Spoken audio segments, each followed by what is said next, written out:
ایک وقت ایسا آیا کہ اللہ تعالیٰ نے حضرت ابراہیم کو بہت زیادہ مال عطا فرمایا.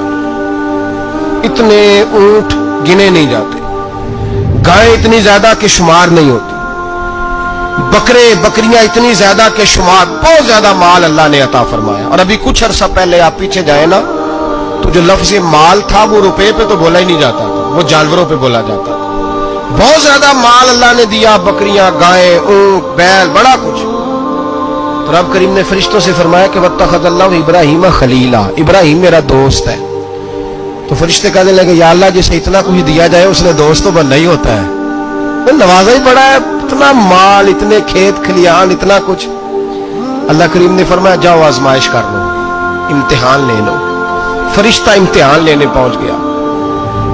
حضرت ابراہیم کے جانور چر رہے ہیں چراگاہ میں، حضرت ابراہیم بھی ہیں، غلام بھی ہیں، بہت بڑا ریوڑ ہے.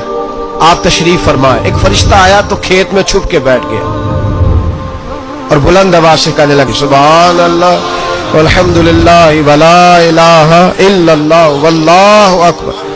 اب وہ حضرت سیدنا ابراہیم علیہ السلام کھڑے تھے تو وہ کھیت میں بیٹھ کے تسبیح پڑھنے لگا سبحان اللہ والحمدللہ ولا الہ الا اللہ. حضرت ابراہیم کہنے لگے یہ میرے رب کا نام کون لے رہا ہے؟ بڑی اس کی میٹھی آواز ہے، بڑی، کون ہے؟ ڈھونڈنے لگے، گھومتے گھومتے اس کے پاس چلے گئے. فرشتہ انسانی شکل میں، تو میرے رب کا ذکر کر رہا تھا؟ اس نے کہا میں ہی کر رہا تھا. فرمانے لگے یار ایک دفعہ پھر نہیں کرتا؟ تو کہنے لگا ابراہیم پہلے تو میں اپنی مرضی سے کر رہا تھا، تو کہتا ہے تو پیسے لگیں گے، پیسے ہے تو کر دیتا ہوں. حضرت ابراہیم کہنے لگے بول تو کیا لے گا؟ میرے اللہ کا ذکر سنانے کا کیا لے گا؟ کہنے لگا جتنی بکریاں آپ چلا رہے ہیں ساری دے دے تو میں اللہ کا ذکر سنا دیتا ہوں. آپ نے فرمایا بس جا تیری ساری ہوئی میرے رب کا ذکر سنا. اور پھر شروع ہو گیا سبحان اللہ الحمدللہ ولا الہ الا اللہ واللہ اکبر. حضرت ابراہیم علیہ السلام کیف میں یار پھر ذرا سنا، نہ علما وچ پھسا سانو، تو یار دی گل سنا سانو، ذرا دوبارہ سنا. میں پھر سنایا، ایک دفعہ پھر کہا. فرشتہ کہنے لگا بس جی آپ کے پیسے پورے ہو گئے. حضرت ابراہیم کہنے لگے چل ایک دفعہ اور سناؤ. کہنے لگا پیسے لگیں گے. تو کیا لے گا؟ کہنے لگا گائیں بھینسیں ساری میری. فرمایا بس یار اتنی قیمت، تو سنا صحیح، سارا کچھ ہی تیرا. پھر شروع ہو گیا سبحان اللہ والحمدللہ ولا الہ الا اللہ واللہ اکبر. گائیں دے دی، بھینسیں دے دی، وہ ذکر سناتا ہے. حضرت ابراہیم کبھی مچلتے ہیں، کبھی روتے ہیں، کبھی آہیں بھرتے ہیں. تو میرے رب کا نام لے رہا ہے، ذرا پھر سے لے. کیف جاری ہے. کہنے لگا بس بھائی. حضرت ابراہیم فرمانے لگے تو اور لے لے جو لینا ہے، مجھے ذکر سنا. اس نے کہا ابراہیم بکریاں میں لے چکا، گائے بھینسیں میں لے چکا، اونٹ رہ گئے، سارے لے لوں گا پھر ذکر سناؤں گا. فرمایا جا تیرا ہوا تو ذکر سناتا رہ، میں دیتا ہوں. دے دیا. کچھ دیر ذکر کیا تو اب خاموش ہو گیا. حضرت ابراہیم خلیل اللہ علیہ السلام فرمانے لگے ذکر سنا. کہنے لگا ابراہیم اب تیرے پاس دینے کو کیا ہے؟ ہر چیز تو میں لے چکا. آپ فرمانے لگے یہ گائے بھینسیں بکریاں چرانے کے لیے تجھے کوئی نوکر ملازم بھی تو چاہیے نا.